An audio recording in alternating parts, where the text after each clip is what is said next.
Seeds outplay death.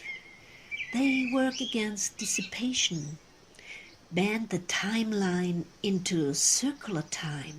Seed, plant, grows, fruit, and seed again. A seed is pure concentration of all these steps. Here there is a cluster of infinite jasmine seeds. Every year I add more seeds so it grows, and then I create a new artwork, a new installation.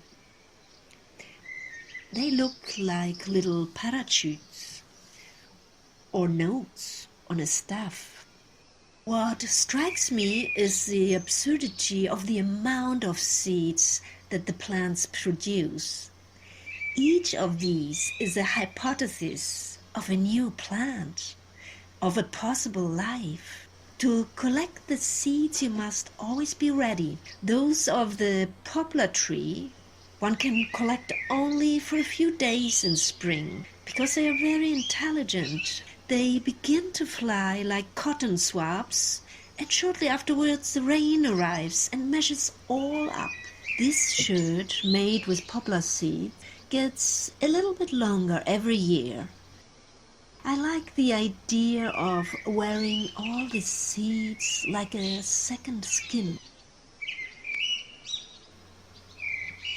At some point I started noticing the dandelions, and one can say that they practically pop up everywhere, on the edge of cycle paths or on traffic islands in the so-called non-places of the city.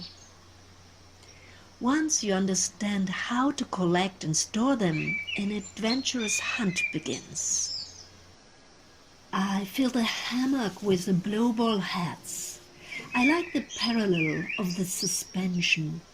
The blowball heads on their hollow stems, and the suspension one feels when lying down in a hammock. They look like a very soft blanket, and during the exhibition everyone felt the need to touch them, feel their softness, but no one broke them.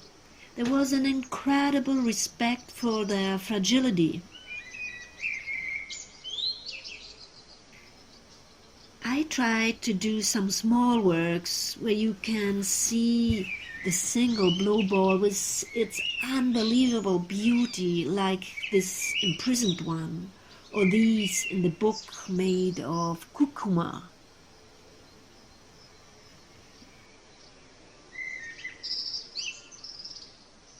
With this work, I wanted to reproduce the strange little dog perspective which one has when collecting the dandelions. They are all of different heights in a game between light and shadow. The transparent stems look like tissue paper. They are so thin and light, like a magical forest. I'm very grateful to the Japanese who have a word for this aesthetic experience. They call it komorebi. All these works are very ephemeral, but they have survived for several years. Oh, yeah. It's a miracle.